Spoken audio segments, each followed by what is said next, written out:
Comunícate con nosotros. Queremos conocer tu opinión.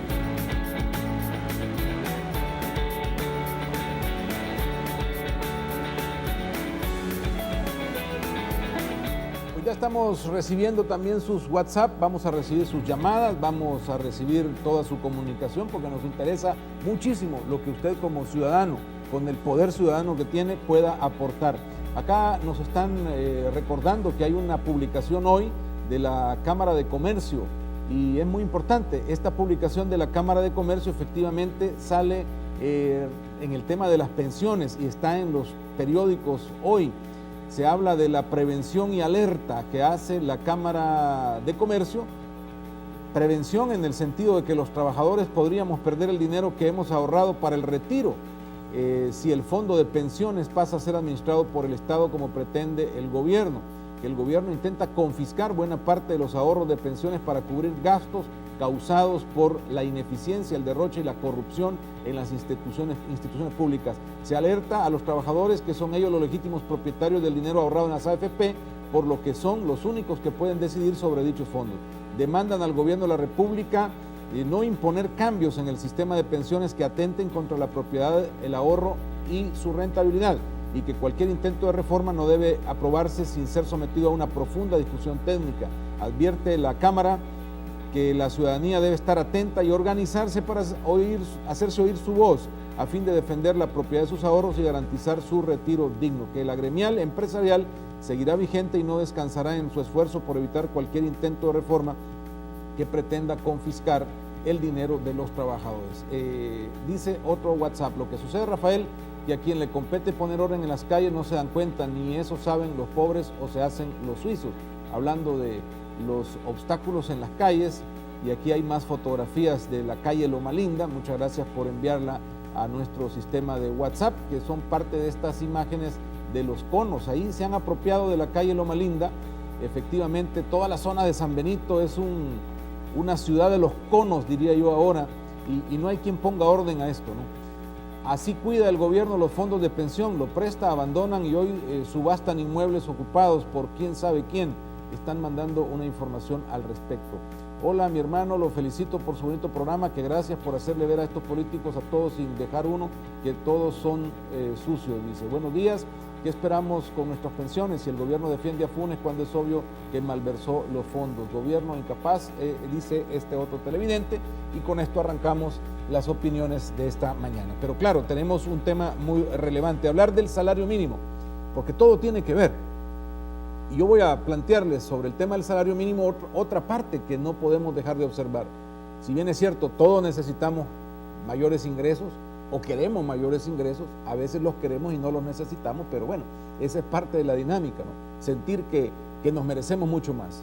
Y por supuesto, el salario mínimo en el país necesita permanente revisión. De hecho, la ley dice que habría que revisarlo cada año. Sin embargo, eso no se hace. Pero no solo tiene un impacto en esa línea en este momento, sino que el gobierno también está levantando el tema del salario mínimo porque le interesa que haya un salario mínimo más alto, porque su propuesta de reforma de pensiones tiene que ver con tomar el dinero de hasta 2 salarios mínimos. Entonces, claro, en la medida que el salario mínimo puede ser más alto, también más alto será el dinero que está pensando tomar del fondo de pensiones de las AFP bajo ese concepto. No hay que dejarlo esto de un lado al momento en el que el Estado está pensando en usar el dinero del fondo de pensiones porque ya no tiene de dónde sacar más dinero. No quiere sentarse a negociar con los partidos de oposición sobre los préstamos internacionales que podría ratificar, por lo tanto no tiene más de dónde echar mano. Impuestos, ya puso 22 impuestos entre el gobierno de Mauricio Funes y el del presidente Sánchez Serén.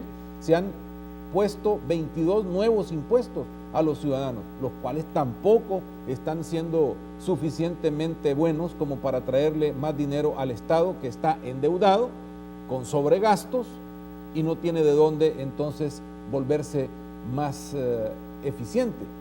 ¿Por qué el gobierno dice que no va a usar el dinero para sus proyectos del fondo de pensiones? Porque lo que está pensando es la eficiencia que le da ese dinero contablemente.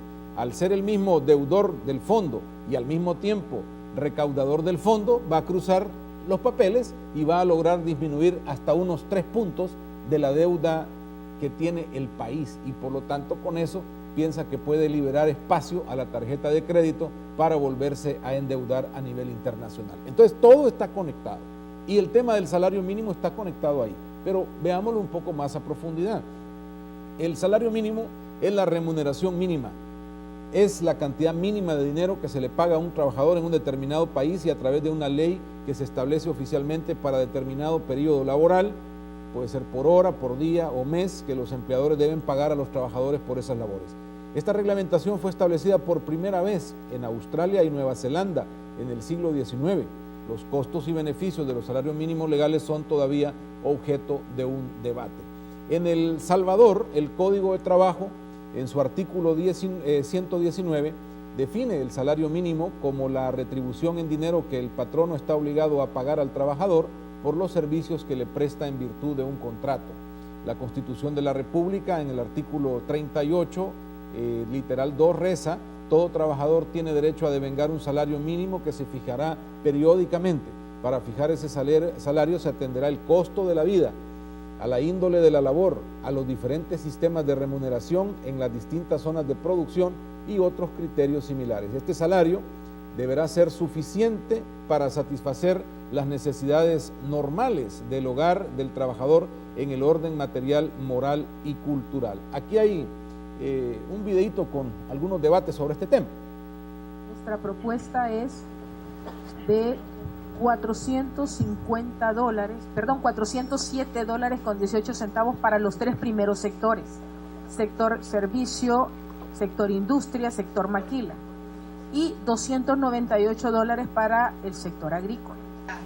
2.5 de variación del PIB, 1% de variación de la inflación, 1.1, eso es 3.6, divídelo entre 2, eso debería ser la variación del salario mínimo, 1.8. La propuesta de ANEP no es 1.8 por año, es 3% por año hasta totalizar 9%. La propuesta de la ANEP es una propuesta ridícula, una propuesta que es totalmente, que no se apega a las necesidades del pueblo trabajador y que por lo tanto nosotros la rechazamos rotundamente. Nos consideramos una ofensa a los intereses de la clase trabajadora, del pueblo laborioso que tanta riqueza le ha producido a esta empresa privada. Por aquí viene el debate, ¿no? En esto hemos estado entretenidos en este último tiempo. Aunque el salario mínimo ha venido trayendo aumentos, han sido aumentos siempre muy pequeños, escalonados año por año, y en el gobierno anterior del presidente Funes se dio también el último incremento que tuvo tiempo en aplicarse, es decir, no fue un incremento inmediato, sino también en varios tramos en el tiempo. En el histórico de este tema, a finales del año pasado se inició esta discusión y la empresa privada y los trabajadores comenzaron a conversar sobre un nuevo ajuste al salario mínimo que podría entrar en vigor a partir de este año 2016. Los salarios en nuestro país, comparados con el resto de la región, son de los más bajos. Por ejemplo, el salario mínimo industrial es de $246, mientras que en Guatemala es de 320.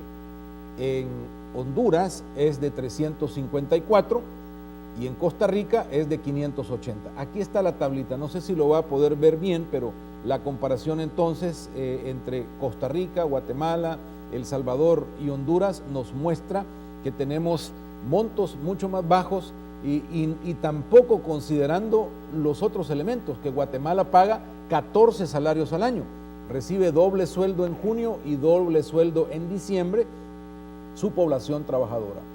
Igualmente en Honduras creo que recibe doble sueldo en diciembre. Aquí está más clara la tabla, estas son las comparaciones. Por supuesto, esto tiene que ver no solo con el hecho de, mire, páguenme más, sino cuánto más está produciendo el país, cuánto más las empresas están en capacidad de pagar, cuánto más el mercado interno está generando demanda, oferta y creación de esta productividad, y es claro que todos estos países nos han llevado ventaja en los últimos 8 años. La última vez que se fijó el salario mínimo en El Salvador fue en el año 2013. Se autorizó un 12% de incremento, pero tomando en cuenta las dificultades económicas por las cuales estaban pasando la mayoría de empresas, se ejecutó en 3 momentos. Esto es lo que hablábamos: 4% en julio del 2013, 4% en enero del 2014 y 4% en enero del 2015, que es la última aplicación de ese incremento salarial. Los partidos califican las propuestas al salario mínimo como populistas, mientras que el FMLN la considera justa. Esto al final del año 2015. Políticamente empezaba también esta situación del análisis del salario mínimo. En los ámbitos de la sociedad que producen, es decisivo en el mundo del trabajo esto. Ahí se genera la mayor parte del ingreso de los hogares en América Latina, y es así como también se reducen las desigualdades inherentes a la distribución de la riqueza. Es por medio del salario mínimo. Según cálculos de CEPAL, sobre 17 países de América Latina, alrededor del 2013, los ingresos laborales corresponden a 80% del ingreso total de los hogares, 74% del ingreso total de los hogares pobres y 64% de los hogares indigentes. Esto demuestra, por un lado, que en la región un alto porcentaje de las personas en situación de pobreza e indigencia está inserto dentro del mercado laboral, pero que se ve impactado por salarios mínimos muy bajos. También ahí por noviembre del año pasado, el diario El Mundo publicaba sobre el tema del aumento mínimo.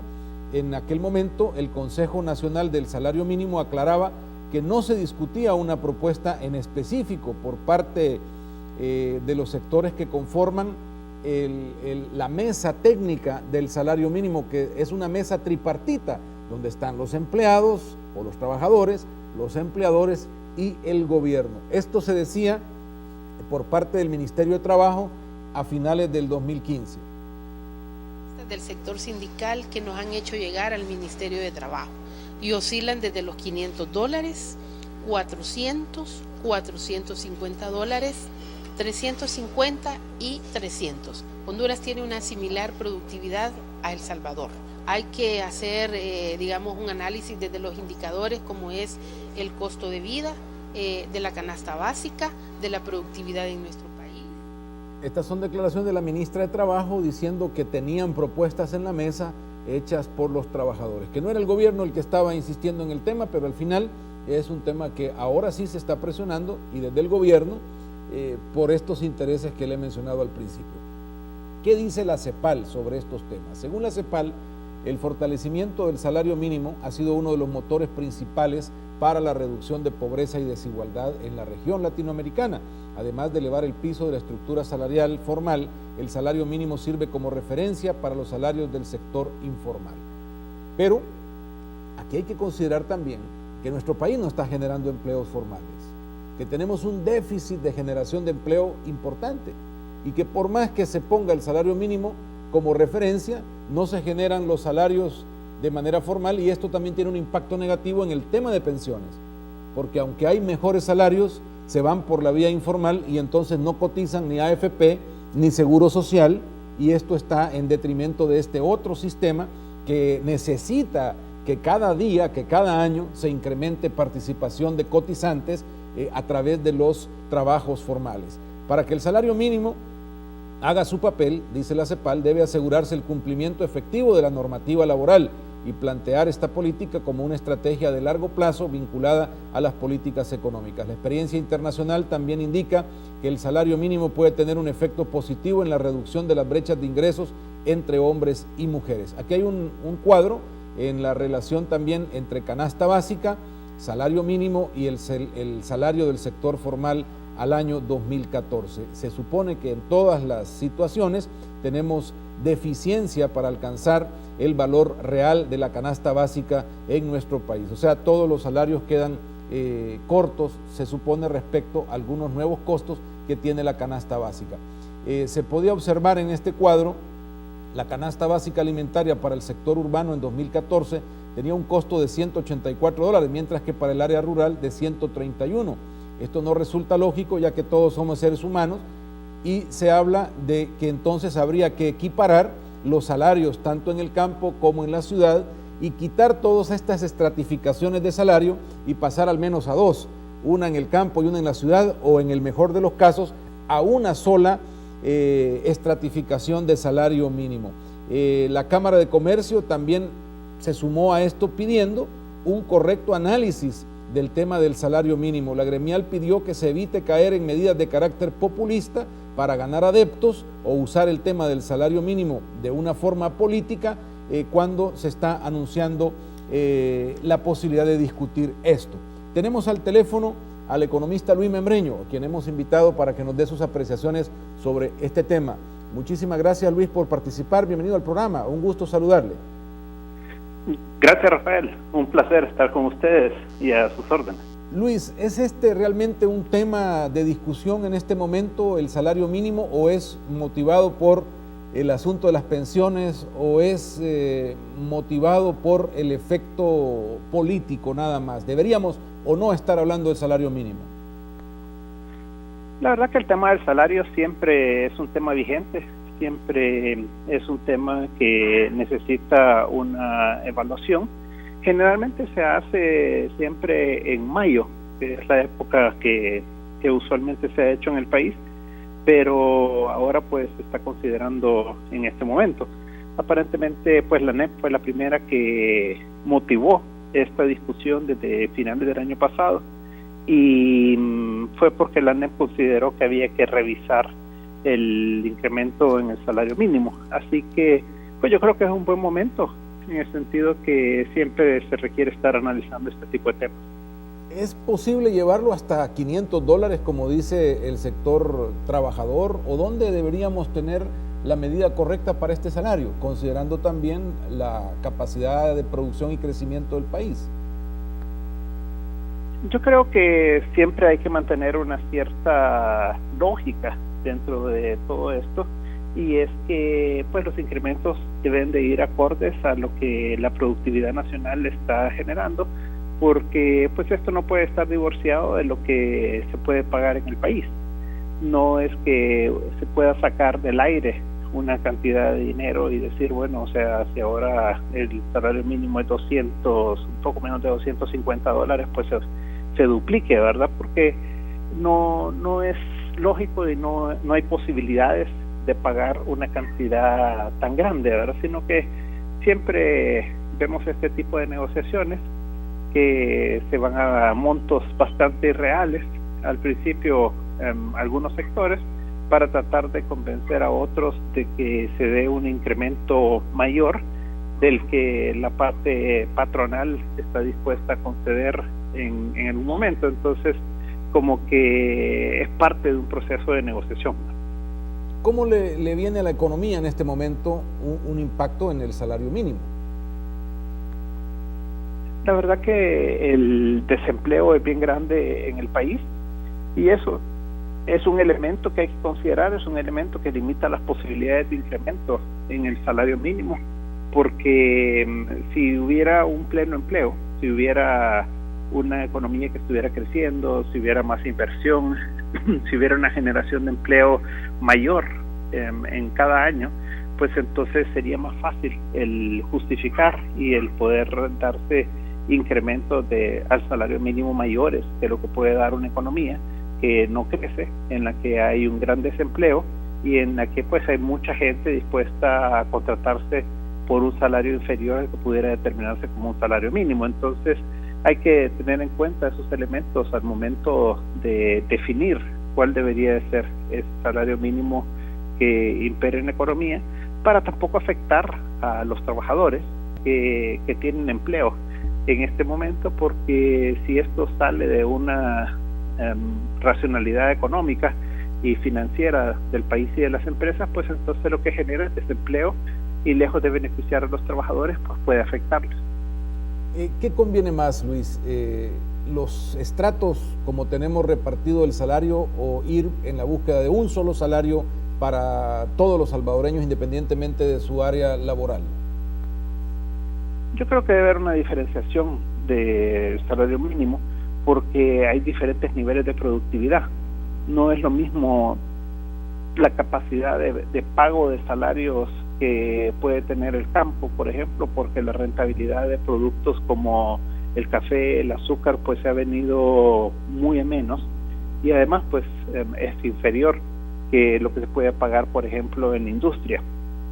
Entonces yo creo que sí debe de haber una diferenciación. Por ejemplo, no es lo mismo el pagar un salario mínimo en una empresa como un banco, por ejemplo, que pagarlo en una finca de café. Entonces creo que sí debe haber una diferenciación en eso. Y el otro tema pues siempre ha sido la maquila, a pesar de que ya solo se maneja como una referencia el salario mínimo, porque hay bonos por productividad y hay otros tipos de ingresos adicionales que reciben los trabajadores, pues el salario mínimo se vuelve nada más un tema de referencia, más que un tema de pago definitivo de salarios. Entonces yo creo que sí debe de mantenerse una diferenciación, pero obviamente en la medida que se incremente el salario mínimo, pues tienen que subir los diferentes niveles y los diferentes tipos de salario mínimo que haya para los otros sectores. ¿Será conveniente liberalizar la jornada laboral y pasar al pago por horas, que ha sido otro debate en un momento determinado, Luis? ¿Será este el momento? Pues es algo a considerar. Yo creo que es algo muy bueno. Es algo que todos lo vemos en Estados Unidos, por ejemplo, que es el líder en productividad y competitividad en el mundo, o uno de los líderes. Y vemos cómo en Estados Unidos pues todo el mundo se acostumbra al pago por hora. Además que el hecho de poder partir las jornadas también es otra oportunidad, por ejemplo para los jóvenes, para que puedan estudiar, o para las madres que puedan trabajar mientras los hijos están en el kinder o en el colegio, y que puedan luego estar con ellos en la tarde, por ejemplo, puede ser otra buena posibilidad. Entonces el poder pagar por hora y el poder fraccionar las jornadas laborales también son oportunidades importantes para incorporar más personas a la fuerza laboral, y creo que puede ser un buen momento. Sí, siempre es un buen momento para hacer cosas positivas y que beneficien tanto a los trabajadores, porque les da la oportunidad de poder ganar por hora y poder tener jornadas diferenciadas también, según le convenga a cada quien, según sus horarios de estudio o sus propios compromisos personales.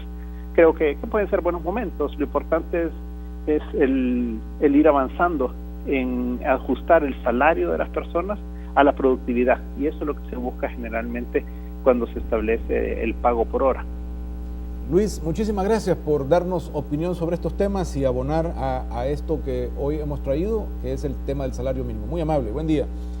Este salario mínimo está estratificado como la siguiente tabla lo muestra. Tenemos salario para el comercio y los servicios, tenemos salarios para la industria, tenemos salario para el sector de maquila, textil y confección, para la corta de café, para el sector agrícola, para la corta de caña, para la cosecha de algodón. Todos son valores diferentes en el pago diario en nuestro territorio. Esto es lo que algunos dicen no abona o hace que las cosas no sean más equitativas para el trabajador. La UCA, de hecho, escribió también un editorial sobre este tema en noviembre pasado, porque ve con preocupación que los salarios mínimos no cubren la dignidad del trabajo. En la doctrina social de la Iglesia, directamente inspirada en la Escritura en general y en el Evangelio, se nos dice que el trabajo tiene siempre prioridad sobre el capital. En una encíclica de Juan Pablo II se afirma claramente que la Iglesia tiene la decidida convicción de la primacía de la persona sobre las cosas, y bajo ese argumento pues la UCA generaba una reflexión diciendo: el salario es un desprecio del pobre en las condiciones en las que se paga este tipo de salario en el país. Ya para finales del 2015 el gobierno salió públicamente diciendo que entonces ya había un planteamiento para hacer llegar el salario hasta los $300 en el sector urbano, que no es tampoco una gran cantidad, hablando de $243 que actualmente es el salario. Llevarlo hasta 300 podría ser parte de esta discusión. Así lo dice la ministra de Trabajo y otros funcionarios. La propuesta que hemos presentado de gobierno es para que se haga un ajuste de $300 para el salario mínimo del área urbana, y de $250 para el sector agrícola. Y esperamos que el Consejo pueda discutir y sí darle un incremento significativo a los trabajadores. porque las empresas están generando ganancias. Esa ganancia también hay que dársela al trabajador. Las privadas que han presentado la propuesta, en realidad están presentándolo con los más mínimos. Un 9% de salario en 3 años. 3% el año 2016, 3% 2017 y 3% 2018. Lo que ni siquiera llega a $10 el aumento anual. Esta es entonces la discusión. La ANEP respondió con una propuesta del 9%, que ya lo comentaba la ministra, diciendo que ese 9% se hiciera de forma progresiva y tuviera el último 3% allá por el año 2018. Los representantes de los trabajadores también han hecho propia su propuesta, que sobrepasa los $315 mensuales para el sector servicio y comercio. El 3 de febrero pasado, el presidente del Banco Central, Óscar Cabrera, aseguró que un aumento del 22% al salario mínimo en los próximos 2 años contribuiría al crecimiento económico y a la reducción de la pobreza, según informó en uno de los medios de propaganda del Estado. El titular del BCR explicó que con el alza en la compensación a los trabajadores, la economía crecería 2.9% y no solo 2.6% como se tiene previsto para el cierre de 2016, y la pobreza relativa pasaría del 24 al 17%. Momento para escuchar también sus opiniones sobre este tema. Nos hace falta otro par de llamadas a expertos sobre el tema, pero vale la pena escucharle a usted. Solo voy a detenerme en unos WhatsApp para también darle viabilidad a esto. Dice: buenos días, estimado Rafael, mire, el dinero de las pensiones es para pagarle a Venezuela por el famoso Alba Petróleos y demás. Buen día, don Rafa, ¿de qué sirve que suban el salario a $300 si la gente que gana 500 le subirán los costos? Porque la empresa privada va a incrementar costos a todo, recuperando lo que pagará. ¿Qué sentido tendría? ¿Por qué no nivelan salarios tanto en público como en privado? Cuando veo tu programa, pareciera a veces que veo a Alcoena en franca oposición a todo lo que hace el gobierno. Deberías tener más respeto a tu audiencia y a tu profesión. Hay bastantes más programas donde entretenerse si este no llena las condiciones que algunos esperan. Creo yo que eso es más fácil que venir a acusar a la persona, cuando lo que tenemos que saber es evaluar los temas, las temáticas y participar. Hola,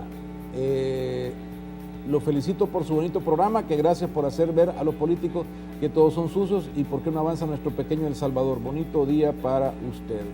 Dice este otro televidente: el que a hierro mata, a hierro muere. Diputados se preocupan por grupos de exterminio a mareros. Recordemos que por cada marero muerto se salvan más de 10 vidas inocentes. Buenos días, don Rafael. El incremento del salario también le ayudará a incrementar el descuento de la renta del Ministerio de Hacienda. El gobierno todo lo hace con dolo y la gente está ciega. Los que nunca han pagado renta sí pagarán como usted, así de simple. En los años 80 se destruía la economía por medio de bombas, minas, quema de buses, botan puentes. Hoy se destruye por medio de impuestos, saqueándonos todos los fondos que se puedan para enriquecer a costa de otros. Hoy la guerra es económica. Buenos días, me gustaría saber cómo quedan las pensiones que están con las AFP, pues estas, al no percibir ganancias, se retirarían del país, pues su objetivo es tenerlas. ¿Qué sucedería si esto pasa con los jubilados? Muchos estamos indiferentes sobre el tema de las pensiones, pero esto es muy serio, pues he escuchado a algunas personas no desear jubilarse, pues cómo sobrevivirán con lo que el gobierno quiere pagar. Sería bueno que los servidores de la patria prueben vivir con $210. Rafa, buenos días. Con este tema de hoy es bueno, pero fíjese que solo se habla del salario mínimo, pero no se habla de ajustes. Como ejemplo, mi esposa tiene 23 años de trabajar en una fábrica y toda la gente nueva ya está ganando lo mismo que ella. Es de luchar por estos ajustes también. Los beneficiados con prometer incrementos exorbitantes son el gobierno y los directivos de sindicatos, pero los realmente afectados son el pueblo por la inflación que provocaría. Dice acá otro mensaje: hay una ley reguladora para la prestación económica por renuncia voluntaria, que es una pena. Dice, bueno, eso vino también a, de alguna manera, golpear la liquidez de las empresas cuando los trabajadores se retiran y hay que indemnizarlos en ese momento. Salario mínimo solicitado por trabajadores es de 500, equivale a 2.8 centavos hora menos descuento, realmente necesario, pero el gobierno debe entender que el país debe producir, permitir invertir y recuperar infraestructura, por ejemplo, el puerto de la Unión, tristemente olvidado. Y así hay muchos mensajes que sobre este tema están llegando. Hola, buenos días. Hola, buenos días, don Rafael. Un gusto saludarle. Gracias, don Rafael. Me encanta su programa. Qué bueno. Para todos los colores y todas las opciones. La verdad que cuando uno no le gusta su programa, allí están los otros, Mayavisión y los demás. Así es que usted toca todos los temas importantes y le da seguimiento y le explica a uno, y eso me gusta de su programa. Qué bueno. Lo del salario mínimo, mi opinión es que es populista. ¿Sabe por qué? Porque ellos lo pusieron de... 7 en punto, nos fuimos del aire, pues ya estamos nuevamente con ustedes, gracias por esperar. Estamos analizando el tema del salario mínimo, ¿no? Y hay importantes comentarios al respecto. Hola, buenos días. Un gusto. Respecto al caballero que envió el WhatsApp, ¿verdad? Sí. Yo digo que un periodista objetivo no puede tratar a un televidente de la forma como lo estás tratando tú, diciendo que vea otro programa. Rafael, estás en un programa de desinformación. ¿Por qué no? Simplemente es parte de la realidad. Si algo no nos gusta, no tenemos otra opción más que decir, bueno, yo no consumo esto y estamos bien. Pero cuando viene alguien y viene a personalmente atacar a la persona, tampoco es justo. Es el programa más rápido que he visto. Sos un desinformador totalmente. Bueno, pues entonces sigue. No hay mucho que hablar entre nosotros cuando ya por delante vienen las calificaciones. Yo lo que no voy a permitir son las descalificaciones entre las personas, ni con insultos, ni con cuestiones que vayan en detrimento, porque todos tenemos derecho, todos tenemos oportunidad y todos colaboramos con nuestra opinión. Aquí todas valen, jamás se ha dejado ninguna por fuera.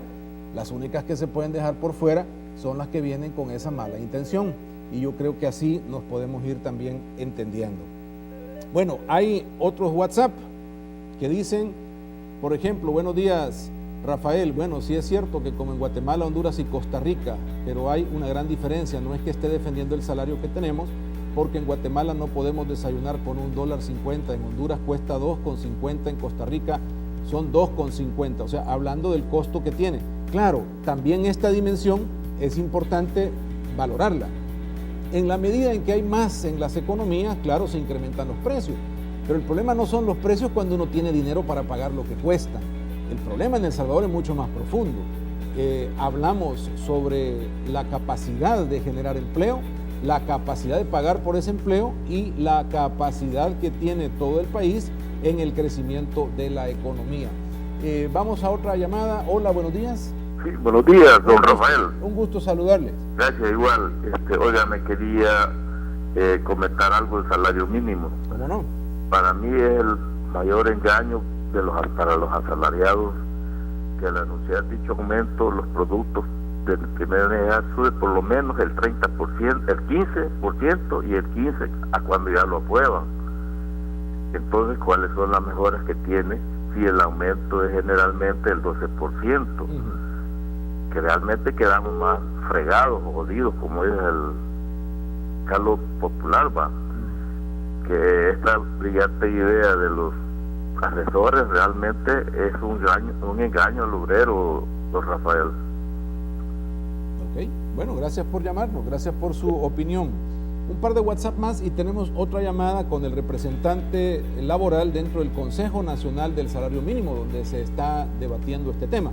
Dice, su programa es un éxito, hay quienes deberían de solo escuchar para aprender acerca de nuestra horrible realidad. Muchas felicidades. Dice acá, Gobierno Incapaz, Rafael Domínguez es el único que habla y dice la verdad, adelante. Aquí nos mandan un audio, pero este no lo hemos escuchado y no lo podría tirar al aire así nomás. Buen día, si se incrementa el salario mínimo, se incrementará el aguinaldo el próximo año, así está escrito. Y ese es otro tema muy valioso, ya les voy a comentar. Si suben los salarios deben congelar la canasta básica, ya que esta sube proporcional al salario y nunca alcanza. Dice, buenos días, muy bonito programa, que Dios lo bendiga y proteja, porque usted sí dice la verdad, no le veo ninguna tendencia política. Bueno, sobre el tema de los aguinaldos, es lo que ha logrado Guatemala, es lo que ha logrado Honduras, pagar el aguinaldo 100%, o sea, doble salario en diciembre, y Guatemala llegó a doble salario en el mes de junio, y por eso hablan del bono 14, en Honduras del bono 13. Está con nosotros José María Amaya. Gracias, José María, por atendernos. Usted es parte de representación de los trabajadores en el Consejo del Salario Mínimo y gracias por estar con nosotros. Muy buenos días y gracias por habernos tomado en cuenta en su programa. Ojalá podamos echar luces sobre este tema a la población salvadoreña, ya que estamos un poco desorientados, creo yo. José María, ¿por dónde va la negociación y la posibilidad del tema del salario mínimo? ¿Llegaremos a los 300 o superaremos más de los 300? ¿O esto al final, si se politiza, se convierte nuevamente en otro elemento de polarización? ¿Qué deberíamos estar pensando sobre el salario mínimo? Bueno, desgraciadamente nosotros no tenemos la costumbre de tener una política pública para los temas de mayor interés en el país. Esa es una limitante que casi siempre los temas de interés nacional se convierten, ojalá, en temas políticos. El problema es que se convierten en temas políticos meramente partidarios. Nosotros estamos revisando en este momento las diferentes propuestas que han sido hechas por diferentes actores de la vida nacional, y tenemos la obligación de tomar en consideración algunos parámetros para poder tomar esa decisión. Es una decisión en un ente tripartito, en donde, como la población sabrá, tenemos representación de los empleadores, del gobierno y de los trabajadores. Como decía, tenemos una serie de propuestas, ¿verdad? La más alta anda rondando los $500, la más baja está en una propuesta del 9%, y hay un ingrediente adicional, que es el tema de si es escalonado o cómo se va a tomar esa decisión. Nosotros, la organización a la que yo represento y otras organizaciones nos han acompañado, y tenemos una propuesta que consideramos podría ser una propuesta de las más viables. Creemos que uno de los sectores que menos ha recibido apoyo en este tema es el sector agropecuario. Ahí nosotros hacemos una propuesta que tiene que ver con que deberíamos elevar el salario mínimo en el campo al 30%. Un 30% consideramos es lo suficientemente viable para que tanto el empleador como el trabajador podamos ir encontrando un camino, una ruta que permita ir creando condiciones para mejorar la calidad de vida, tanto en el campo como en la ciudad. Y en el sector urbano nosotros estamos proponiendo un 25%, lo que equivaldría a elevar el salario mínimo. Pero nosotros no estamos hablando solo de salario mínimo. La organización a la que yo represento estamos proponiendo medidas compensatorias, y nosotros creemos que debe discutirse el tema de salarios e ingresos. Ya escuchábamos ahí algunos amigos que hacen la aseveración cierta: solo se anuncia la posibilidad del aumento del salario mínimo y los productos de la canasta básica comienzan a subir. El problema que tenemos es que quienes cobran el salario mínimo es una minoría en relación al universo de los trabajadores que tenemos salario. Anda por ahí por alrededor del 18% los que reciben salario mínimo. Esto tiene algunas connotaciones, tanto para el gobierno como para la empresa privada. En el caso de la empresa privada, porque es el sujeto directo que tiene que pagar los salarios. Pero en el caso del gobierno tiene algunas implicaciones, porque el salario mínimo, desgraciadamente en este país, está amarrado a una serie de indicadores. Por ejemplo, las pensiones de los lisiados, los aguinaldos de los empleados públicos, las multas y una otra serie de indicadores que hay que revisar. Pero concretamente nosotros creemos que en esta discusión la estamos haciendo en un buen tiempo. No estamos en una campaña electoral propiamente dicha, y entonces eso nos permitiría a nosotros tener una ligera comodidad para poder establecer esta discusión.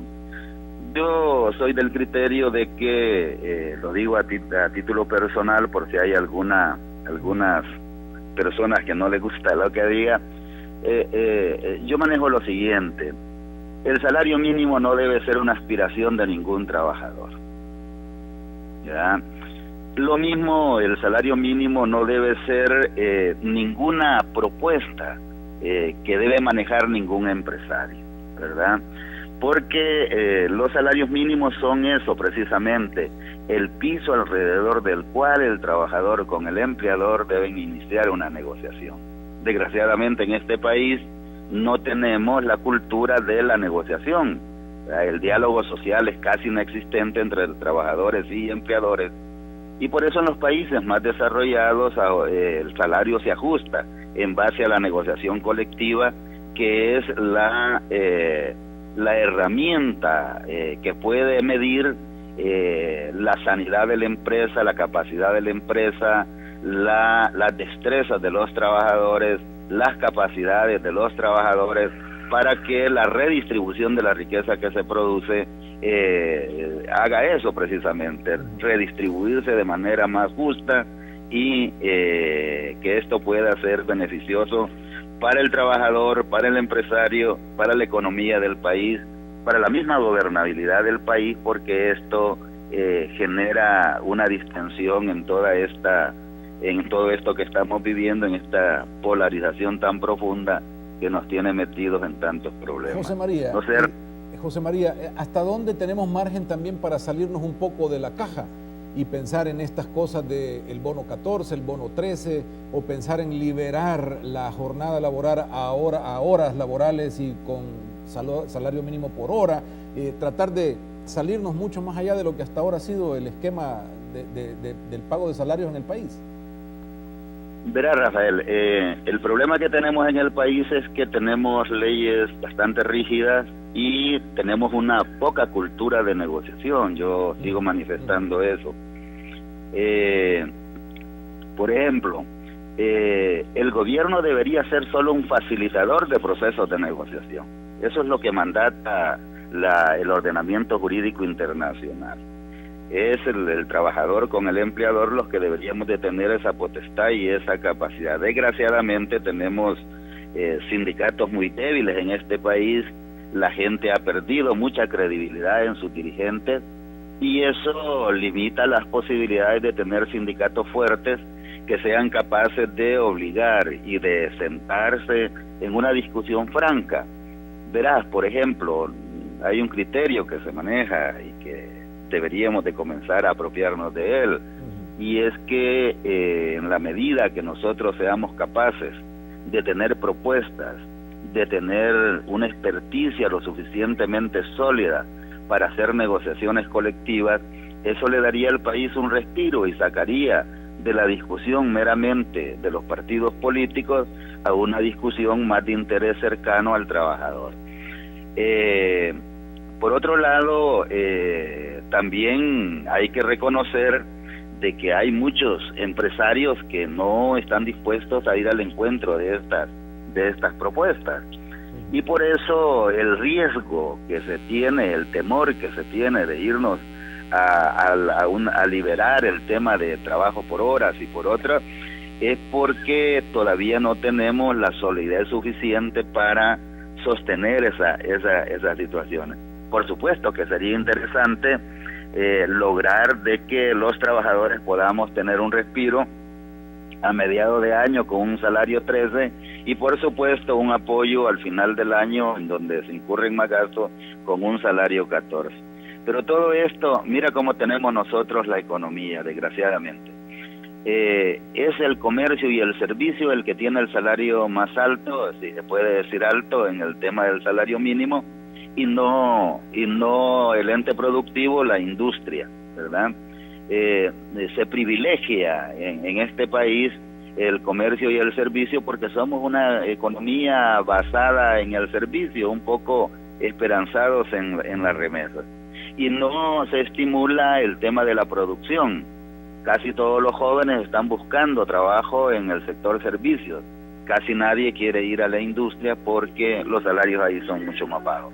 Entonces yo creo que es esa dimensión de la macroeconomía, esa dimensión en donde el gobierno debe jugar un rol importante para favorecer la instalación de nuevas empresas, de empresas que puedan venir con una metodología y con una visión más clara de lo que debemos hacer, es lo que nos está faltando. José María, muchísimas gracias por acompañarnos en este programa y darnos, como bien decía al principio, luces sobre este tema desde el sector laboral representado en la mesa del salario mínimo. Muy amable.